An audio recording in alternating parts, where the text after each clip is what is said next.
الحمد لله نحمده ونستعينه ونستغفره ونعوذ بالله من شرور أنفسنا ومن سيئات أعمالنا من يهده الله فهو المهتد ومن يضلل فلن تجد له وليا مرشدا أشهد أن لا إله إلا الله وحده لا شريك له وأشهد أن محمدا عبده ورسوله الذي لا نبي بعده بعثه الله بشيرا ونذيرا وداعيا إلى الله بإذنه وسراجا منيرا اللهم صل وسلم وبارك على نبينا محمد وعلى آله وأصحابه ومن تبعهم بإحسان إلى يوم الدين.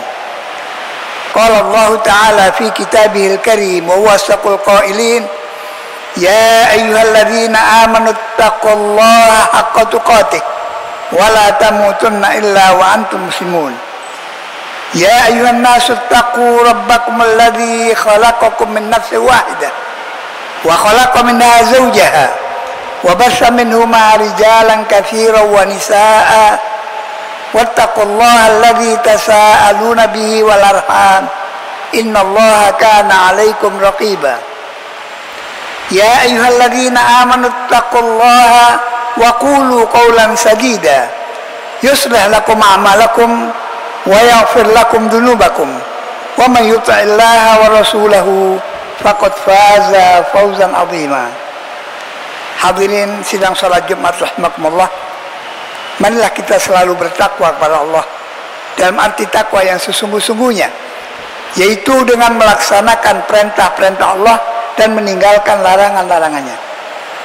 Dan mari kita selalu berusaha untuk meningkatkan takwa kita kepada Allah agar makin hari kita makin dekat kepadanya dan akhirnya kita semuanya digolongkan oleh Allah ke dalam golongan hamba-hambanya yang benar-benar bertakwa kepadanya.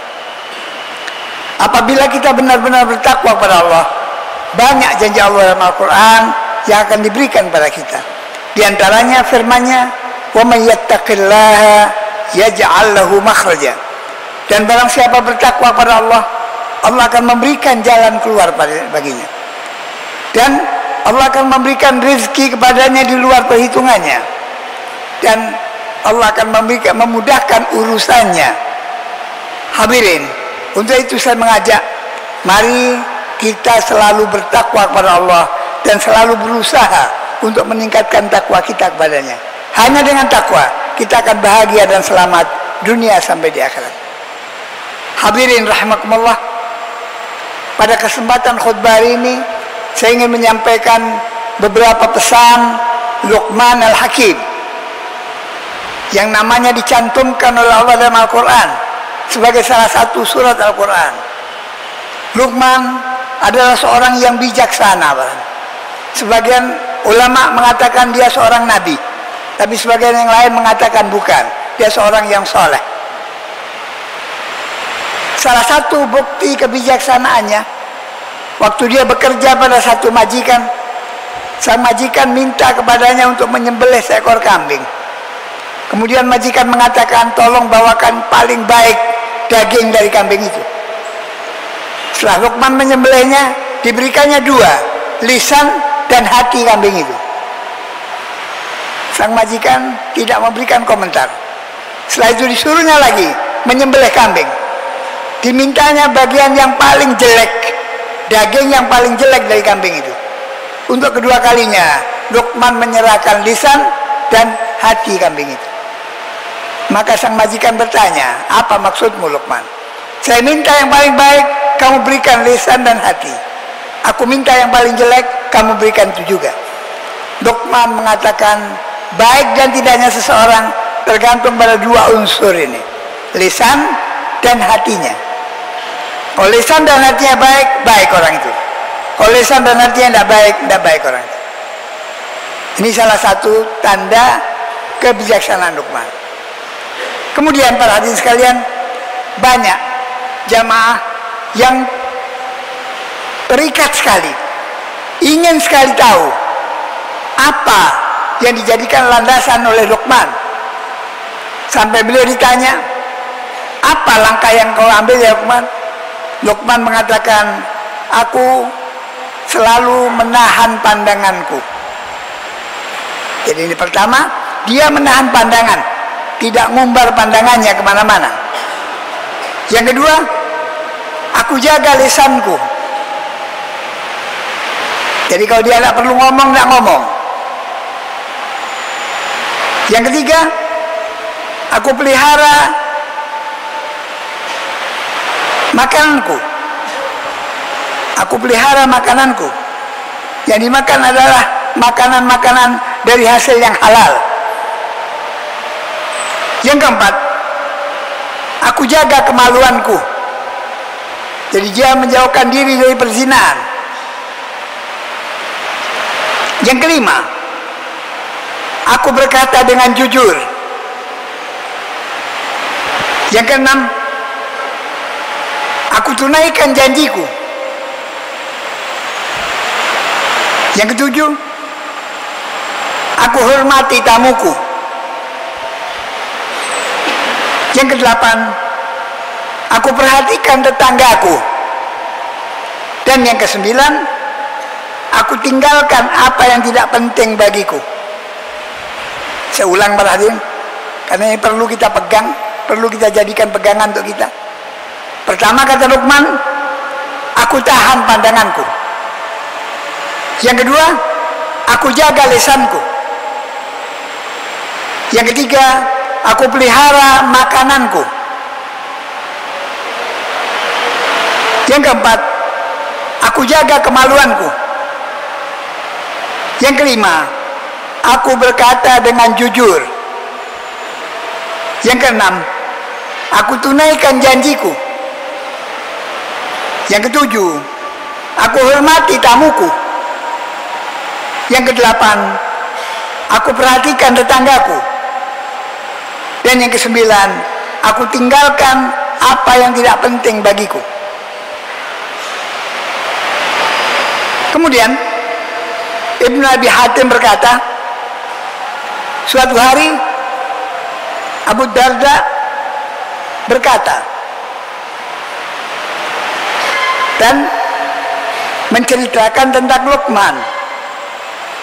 Dia tidak pernah diberikan sesuatu seperti keluarga, harta, dan kehormatan.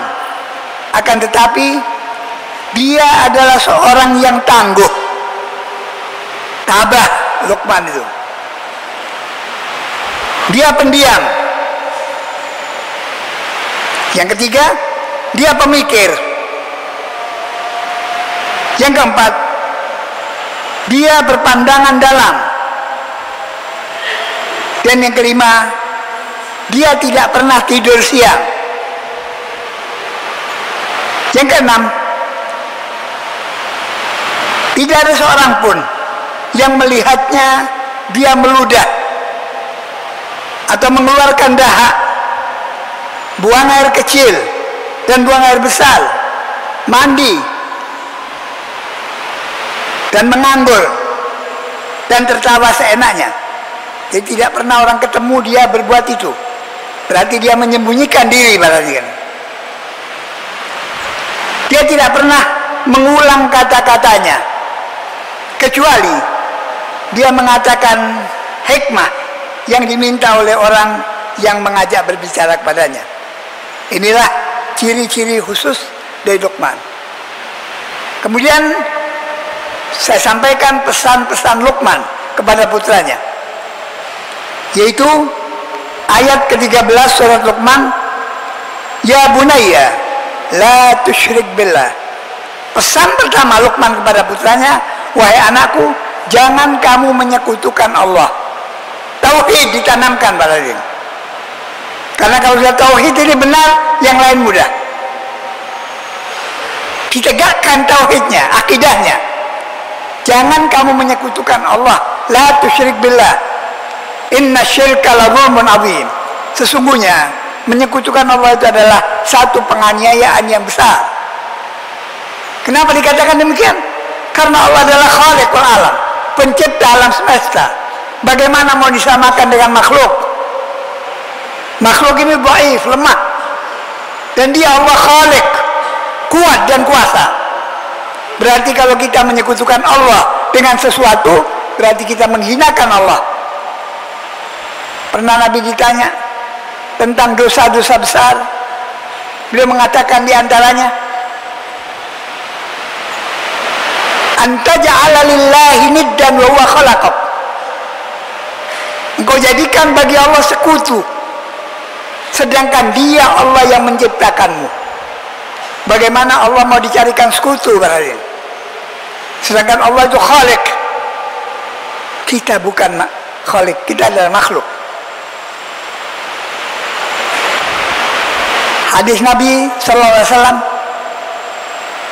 Allah turun ke langit dunia pada tiap malam, pada sepertiga malam terakhir, sambil berseru, siapa meminta ampun aku ampuni, siapa berlindung diri aku lindungi, siapa mengajukan permohonan yang baik aku kabulkan, siapa berlindung diri aku lindungi.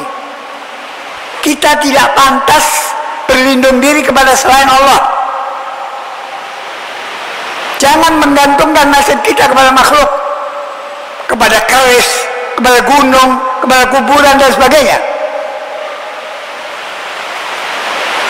Mari kita gantungkan nasib kita kepada Allah, karena hanya Allah yang bisa melindungi kita, dan hanya Allah yang mau melindungi kita. Ini pesan pertama yang ditanamkan oleh Luqman kepada putranya. Ya bunayya la tusyrik billah, inna syirka la dzulmun adzim. Kemudian pesan yang kedua langsung datang dari Allah. Wa wassaynal insana biwalidayhi. Dan kami wasiatkan, kami pesankan kepada orang untuk berbuat baik kepada kedua orang tuanya. Jadi kita semuanya ini mendapatkan amanat dari Allah untuk berbuat baik, berbakti kepada kedua orang tua kita. Hamalatu ummuhu wahnan ala wahnin. Ibunya mengandungnya dengan kepayahan di atas kepayahan. Coba kita lihat ibu-ibu yang sedang mengandung dari mulai bulan kedua, ketiga sampai ke-9, bermacam-macam masalah yang dihadapinya, tapi diterima semua itu dengan sabar. Coba kita bayangkan waktu hamil 7 bulan, 8 bulan, kandungan yang besar itu dibawa kemana-mana apalagi, dan tidak pernah ibu itu mengeluh. Dia terima dengan sabar. Sampai pernah Nabi menceritakan, hamalatu ummu wahnan ala wahnin. Kata seorang sahabat, ya Rasulullah, masa hamil gitu aja kok berat? Kata Nabi, coba. Kamu ikatkan periuk di perutmu. Kamu ikat, kamu pakai 3 hari saja. Tidak usah 9 bulan 10 hari. Baik ya Rasulullah. Pagi dia pasang, sore dia kembali pada Nabi. Dia mengatakan, tidak kuat aku ya Rasulullah. Bayangkan sekarang 9 bulan 10 hari. Jelas kalau Allah mengatakan, hamalatu ummu wahnan ala wahnin. Ibunya mengandungnya dengan kepayahan di atas kepayahan. Wa fisaluhu fi amain. Setelah ibu itu melahirkan, penuh dengan pengorbanan. Kalau perlu dia mati waktu melahirkan. Kemudian menyusukan anaknya sampai bisa susu selama 2 tahun. Kita lihat seorang ibu, tidak pernah dia mengeluh. Walaupun dia tidur, dia bangun untuk menyusukan anaknya. Kalau kita, kaum bapak, tidak mungkin sanggup itu. Kalau kita jaga bayi kita kena kencing bayi kita pindah, geser tempat. Kena lagi, kita pindah kamar lain. Ibu tidak. Digantikan pakaian yang kena kencing, digosok perut anaknya, disusukannya sampai anak itu tidur kembali. Bahkan kalau anak itu sakit, si ibu menangis, minta kepada Allah, ya Allah, tolong pindahkan penyakit anakku kepada aku, biar aku yang sakit ya Allah. Coba, setelah kita dewasa, apa yang mesti kita lakukan barangnya? Pantaskah kalau kita berani? Pantaskah kalau kita asih? Melanggar ketentuan orang tua? Jelas tidak pantas. Itu dipesankan oleh Allah, wa wasainal insana biwalidayhi hamalatu ummu wahnan ala wahnin wa fisaluhu fi amain anishkurli agar kamu bersyukur kepada aku, kata Allah, dan berterima kasih kepada kedua orang tuamu. Ilaiyal masir, kepada aku tempat kamu sekali kembali. Kemudian pesan Luqman berikutnya,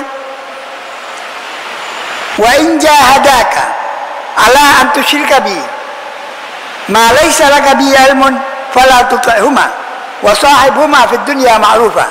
Pesan Allah lagi, apabila kedua orang tuamu memaksakan kamu agar kamu menyekutukan aku dengan sesuatu apapun, sedang kamu tidak ngerti, fala tuti'huma, jangan kamu patuhi kedua orang tuamu. Tapi bukan kita boleh memusuhi, tidak boleh memusuhi. Fala tuti'huma wa sahibhuma, dan pergaulilah kedua orang tuamu itu di dunia dengan pergaulan yang baik. Jadi begitu hebatnya orang tua kita, para hadirin. Jangan main-main kita. Kalau kita ingin bahagia dunia akhirat, mari kita letakkan orang tua kita di atas kepala kita. Jangan sembrono dengan orang tua kita. Sampai Nabi mengatakan, doa orang tua untuk anaknya seperti doa Nabi untuk umatnya. Mustajab, mustajab, mustajab. Pada sekarang ini banyak anak yang berani pada orang tuanya, karena dia merasa menghidupi orang tuanya. Dia berani sembarangan pada orang tuanya. Hati-hati. Kalau orang tua mengangkat kedua tangannya, memohon kepada Allah, tidak ada hijab antara orang tua dengan Allah Subhanahu wa ta'ala. Kembali kepada wasiat Luqman. Ya bunayya, innaha intakum mithqala habbatin min khardalin fatakun fi sakhratin aw fis samawat aw fil ardi ya'ti biha Allah. Innallaha latifun khabir. Wahai anakku, sesungguhnya satu perbuatan sekecil biji sawi, kemudian tersimpan di dalam batu yang besar, atau di pucuk langit yang tinggi, atau di dalam perut bumi, ya'ti biha Allah. Allah akan mendatangkan perbuatan itu. Jadi tidak ada satu perbuatan pun yang bisa kita sembunyikan dari pandangan Allah Subhanahu wa ta'ala. Semua dibongkar. Wa may ya'mal mithqala dzarratin khairan yarah wa may ya'mal mithqala dzarratin syarran yarah. Barang siapa berbuat baik walaupun sekecil zarah, Allah akan tunjukkan. Dan barang siapa berbuat tidak baik walaupun sekecil zarah, Allah tunjukkan. Tidak ada amal kita yang tersembunyi dari pengawasan Allah. Innallaha latifun khabir, sesungguhnya Allah adalah maha halus lagi maha mengetahui. Pesan berikutnya, ya bunayya aqimus shalah, wahai anakku, tegakkan salat. Luqman tidak mengatakan ya bunayya sholli, tidak. Aqimus shalah, tegakkan salat. Karena menegakkan salat dengan salat lain. Kalau salat asal salat saja. Kalau menegakkan salat dipenuhi rukun-rukunnya, dipenuhi syarat-syaratnya, itu namanya yuqimus shalah, aqimus shalah. Kemudian wa'mur bil ma'ruf, ajaklah orang kepada kebaikan. Kita diperintah oleh Allah untuk mengajak orang lain berbuat baik.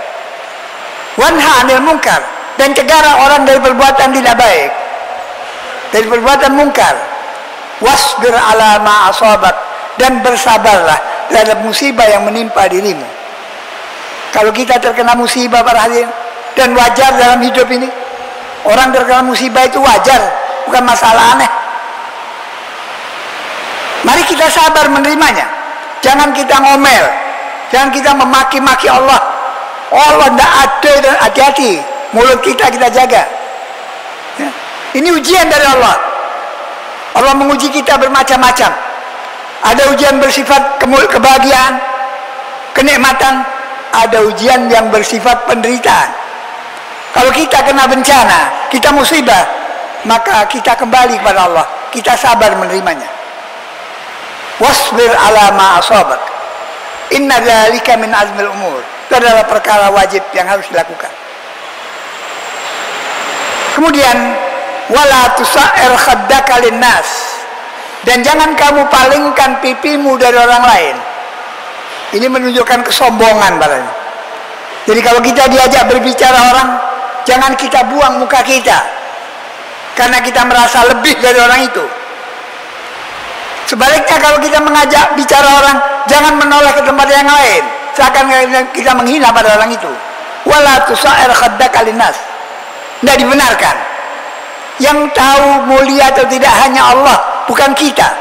Inna akramakum indallahi atqakum. Sesungguhnya yang paling mulia di antara kamu adalah yang paling bertakwa kepada Allah di antara kamu. Kita tidak tahu.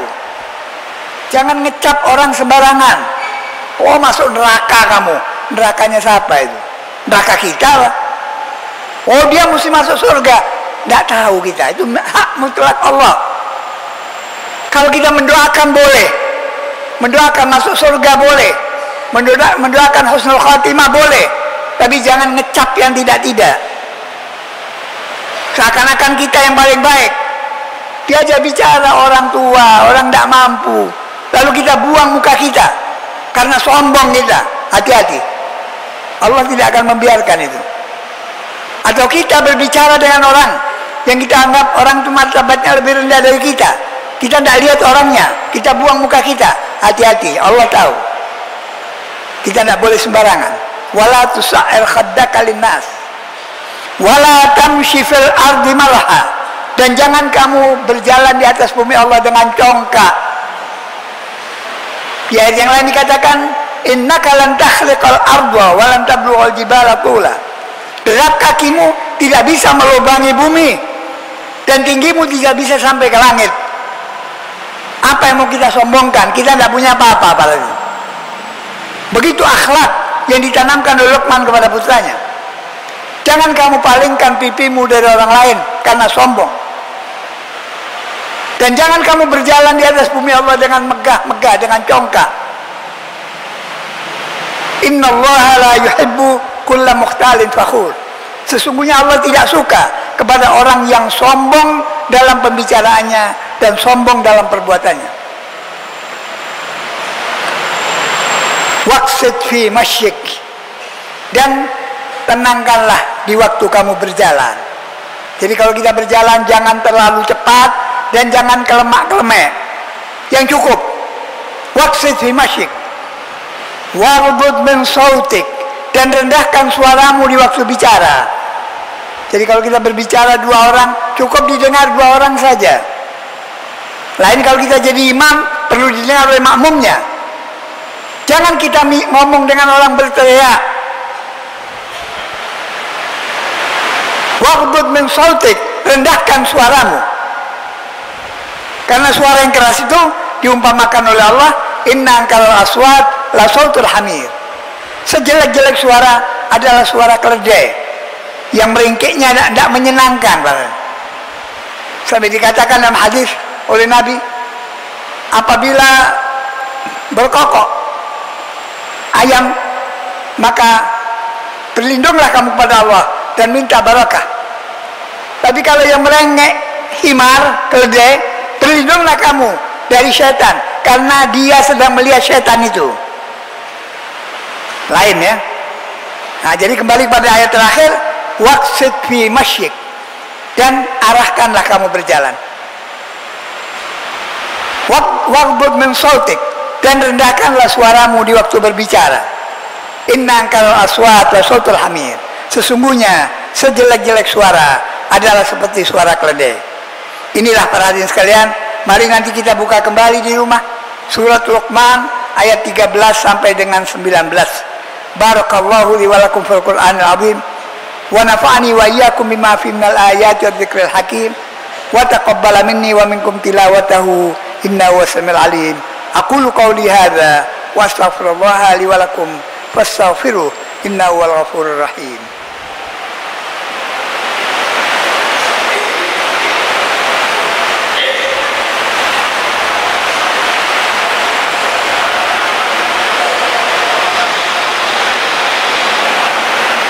Alhamdulillah alladzi arsala rasulahu bil huda wa dinil haqq lidhhirahu 'ala ad-din kullihi walau karihal kafirun. Asyhadu an la ilaha illallah wa asyhadu anna Muhammadan abduhu wa rasuluh. Allahumma shalli ala Muhammad wa ala ali Muhammad kama shallaita ala Ibrahim wa ala ali Ibrahim innaka Hamidum Majid. Allahumma barik ala Muhammad wa ala ali Muhammad kama barakta ala Ibrahim wa ala ali Ibrahim innaka Hamidum Majid. Ma'asyiral muslimin, ittaqullaha haqqa tuqatih wa la tamutunna illa wa antum muslimun. Allahumma ighfir lil mu'minina wal mu'minat wal muslimina wal muslimat al ahya'i minhum wal amwat innaka sami'un qaribun mujibud da'wat wa qadil hajat. Rabbana zalamna anfusana wa illam taghfir lana wa tarhamna lanakunanna minal khasirin. Rabbana hab lana min azwajina wa dhurriyyatina qurrata a'yun waj'alna lil muttaqina imama. Ya Allah, ya Tuhan kami, ampunilah dosa-dosa kami, dosa-dosa ibu dan bapak kami, dosa-dosa segenap kaum muslimin, baik masa hidup maupun yang sudah meninggal kami. Ya Allah, ya Tuhan kami adalah hamba-Hamba-Mu yang banyak melakukan kesalahan, banyak melakukan dosa, ya Allah. Tidak ada yang bisa mengampuni kami kecuali Engkau, ya Allah. Ampuni kami, ya Allah. Rahmati kami, ya Allah. Sayangi kami, ya Allah. Tanpa ampunan-Mu kami akan menjadi manusia yang celaka di dunia sampai di akhirat. Rabbana atina fid dunya hasanah wa fil akhirati hasanah wa qina adzabannar. Walhamdulillahi rabbil alamin. Aqimus shalah.